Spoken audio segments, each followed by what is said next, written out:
¿Qué tal? Muy buenas tardes, bienvenidos a Tiempos de Política. Les saluda Guillermo Morales desde la cabina de radio 101.9 FM y pues les agradecemos un día más por contar con su sintonía. Hoy acá en cabina pues me acompaña Eric Vargas. ¿Qué tal, Eric? ¿Cómo estás? Muy bien, ¿y vos, Guillermo? Muy contento otra vez de estar por acá. Un saludo a todos los amigos del programa. Exactamente, también nuestro compañero Andrés Rojas. Andrés, ¿qué tal? ¿Cómo te ha ido? Todo muy bien, gracias a Dios. Eric, súper bien. Agradecer una vez la amable sintonía de los radioescuchas, perdón, y esperando calentar aquí la mesa. Y también pues nuestro amigo y también ya invitado asiduo al programa, Jonathan Espinosa. ¿Qué tal, Jonathan? Sí, gracias, buenas tardes a todos acá en la mesa, buenas tardes ahí en cabina también que nos acompaña y buenas tardes a todos los radioescuchas. Efectivamente, un saludo a Roberto que hoy nos está acompañando desde los controles de cabina y pues a nuestra compañera Tatiana de Milda Virils y sus primos que andan por acá también en cabina hoy. La gente de Milda Virils se vino temprano para sacarnos más rápido. Por cierto, Guillermo, no solo buenas tardes, también muy buenas tardes y feliz día a todas las mujeres en el Día Internacional de la Mujer. Exactamente, pues feliz Día Internacional de las Mujeres. Ahí pues escribimos una pequeña nota en nuestro perfil de Facebook dedicada a todas a ustedes con muchísimo cariño. Y también pues hoy un día que vamos a tratar de abordar dos temas. En una primera instancia queremos hablar sobre el fallo, bueno, el dictado, digámoslo así, de medidas cautelares que estableció la Corte Internacional de Justicia de La Haya y en una segunda instancia también hablar un poco sobre lo que es la ley de transferencias municipales, ya que Jonathan anda por acá. Vamos a tocar el tema ahí un poquito y eso sí, no sin antes hacer como una revista de prensa, digámoslo así, algunos temas importantes que hoy lo tenemos a cargo de nuestro compañero Eric, el economista del grupo. Bueno, gracias, Guillermo. Quería nada más hacer un pequeño recuento de cómo está evolucionando el tema de la reforma fiscal, ¿verdad? Es un tema importantísimo y debemos pues seguirle el pulso. Al respecto, bueno, hemos tenido esta semana noticias, por ejemplo, del Movimiento Libertario, que presenta su propuesta basada en simplificar trámites, controlar el gasto corriente, proteger el poder adquisitivo de los salarios, reformar la ley de banca para el desarrollo y una ley de reducción y simplificación tributaria.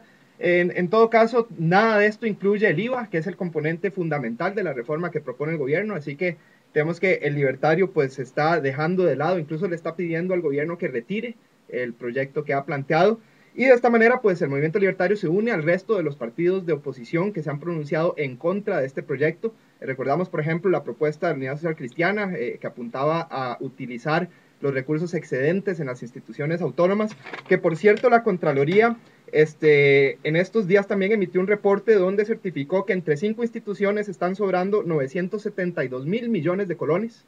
Recordemos que la reforma fiscal apunta a levantar 500 mil millones, o sea, tenemos aquí sobrantes por casi el doble de lo que y la mayor parte de eso en el INS, 499 mil millones.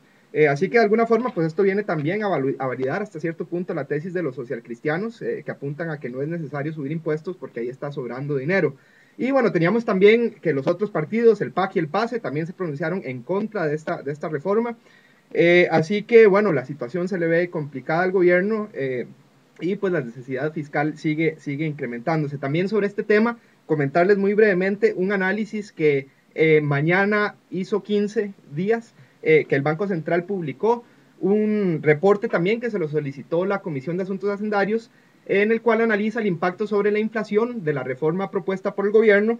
Y bueno, los números que hace el Banco Central apuntan a que si se aprueba la reforma, este año la inflación subiría a 9.2, pero bajaría a 4 en el 2012 y a partir de ahí en el 2013 se mantendría en un 3%, o sea, tendríamos un impacto solamente en el 2011 de un incremento en la inflación al 9.2.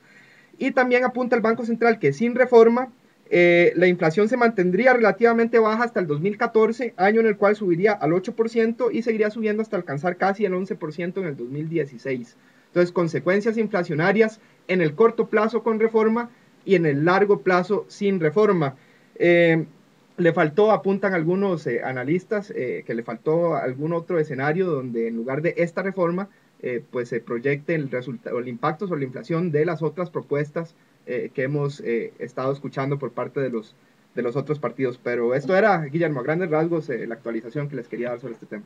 Bueno, muy bien, Eric. Efectivamente, pues es un tema que hemos estado tratando mucho en el programa y que también, pues, no lo vamos a dejar de lado, ¿verdad? Ya lo habíamos anunciado que durante todo el año vamos a tratar de entrarle bastante al tema de la reforma fiscal, pero hoy el tema de fondo es un tema más complejo, ¿verdad? Es un tema que tiene que ver con lo que fueron las medidas cautelares dictadas por la Corte Internacional de Justicia, la Haya, el día de hoy, en horas de la mañana, debido a la demanda que presentó nuestro país contra Nicaragua, debido al conflicto ya pues conocido por todos, o al menos por la mayoría, relacionado con Isla Calero y el dragado que se está haciendo ahí por parte del gobierno de Daniel Ortega, que desde una perspectiva muy personal a mí me parece que los resultados no son tan halagüeños como muchos otros analistas lo han querido ver, o la mayoría de medios de comunicación, incluso la misma presidenta de la República, decir que fue una victoria contundente. A mí me parece que no fue así. Realmente la medida cautelar principal que solicitó Costa Rica no se le cedió, que fue lo de que se parara el dragado en el río San Juan, lo cual realmente a mí me parece que no procedía, porque ya la misma Corte Internacional de Justicia de la Haya había dicho que Nicaragua tiene completa soberanía sobre lo que es el río San Juan. Entonces, solicitar un tipo de medida como esta atentaba, al fin y al cabo, contra la soberanía que ya la misma Corte Internacional de Justicia había establecido que Nicaragua tiene sobre lo que es el río. Ahora, me parece que la Corte no hizo nada nuevo, en el sentido de que no le dio la razón ni a uno ni al otro, ¿verdad? Y más o menos por ahí van las resoluciones de la Corte Internacional de Justicia, sino básicamente veamos el conflicto anterior por el río San Juan. Le dijo a Costa Rica: usted no puede navegar con policías armados por ahí, pero puede navegar libremente, ¿verdad? Entonces siempre como que llegue y crea un balance en las disposiciones que establece la Corte. No, Memo, y a mí también en lo personal me quedo debiendo en tal sentido, porque si ustedes me preguntan cómo calificaría yo el pronunciamiento que hizo la CIJ, a mí me parece que le hizo un tanto temeroso, como que le tembló ejercer toda su autoridad, eh, debido a que, como decías vos, me parece que es un empate, en realidad no hay victoria para ninguno de los dos eh, partes en ese sentido. Y lo que más me preocupa es que el tema, considero yo, que más peso tenía para poder tratarse con respecto al conflicto, que estamos de acuerdo, súper complejo porque contempla múltiples aristas, se dejó en un segundo plano, que es el tema ambiente. Y yo creo que ahí Costa Rica debería ejercer un poquito más de presión por ser un eje fundamental de su política exterior. Entonces, si Costa Rica se queda de brazos cruzados ante esta medida que se tomó de ignorar el tema ambiental, siento que no estaría siendo consecuente, por ejemplo, con sus ejes de política exterior, y vendría a desprestigiar, incluso a legitimar un poco la cara del país ante la comunidad internacional, y le daría a la oposición de este país más caldo y más opción para seguir recalcando los procesos deficitarios que tiene la toma de decisiones y la política exterior en este país. Por lo demás, me parece que hay que seguir trabajando.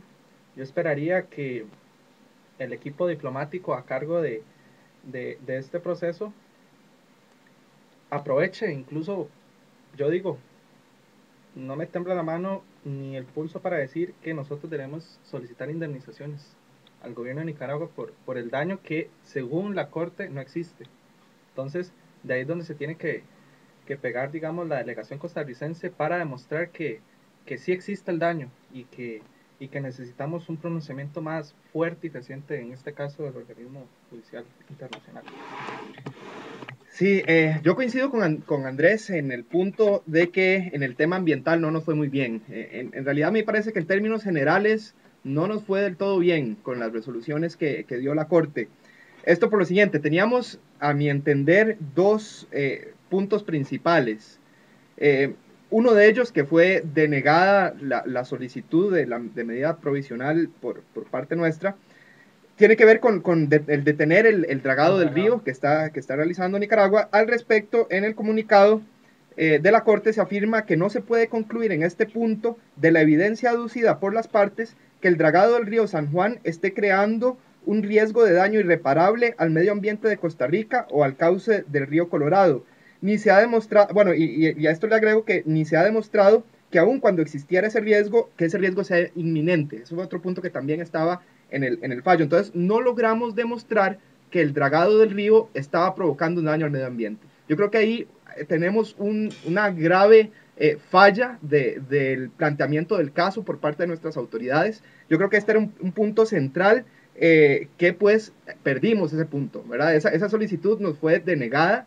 Entonces, por ahí tenemos un primer punto, creo que bastante negativo, ¿verdad? No logramos demostrar ese daño ambiental. Y el otro punto, que tenía 4 subcomponentes, llamémoslo así, de los 4 perdimos 3. Y les voy a decir cuáles son los que perdimos. Perdimos el que se prohibiera construir o aumentar el tamaño del canal o el caño que están construyendo en la isla Portillos. También se iba a ordenar detener la deforestación y los movimientos de vegetación y de tierra que estaban realizando en ese caño. Y el tercer punto, el de depositar sedimentos en Costa Rica.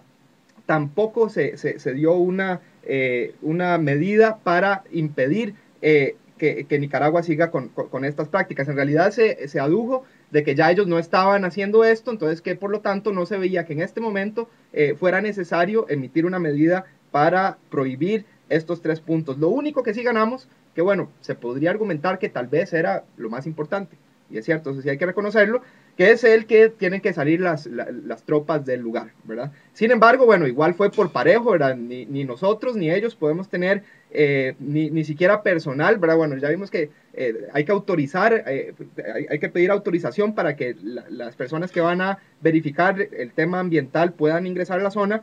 Pero lo importante también es que permanece la gran duda sobre la soberanía en esa isla. ¿A quién pertenece? Todavía nosotros estábamos buscando una medida clara que dijera ese territorio es nuestro y eso pero no eso no se logró. ya será el tema de fondo que la Corte resolverá y que por ser medidas Así cautelares es. hoy no quiso En este asunto creo que considero importante primero mencionar que dentro de todo el derecho internacional y el qué hacer de la Corte Internacional de la Haya, hay que entender que lo que emitieron fue una resolución y no pues simplemente un fallo. Mucha gente cree que después de aquí ya no va, sino más bien este es el inicio de un proceso, de un juicio internacional donde se le dicen a los dos países tienen que dejar de hacer esto.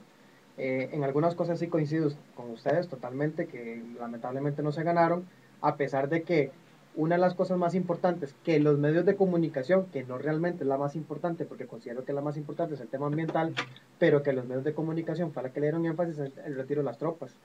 Pero por un lado también se ganó el hecho de que Costa Rica pueda tener personal en el tema ambiental para que esté fiscalizando el asunto.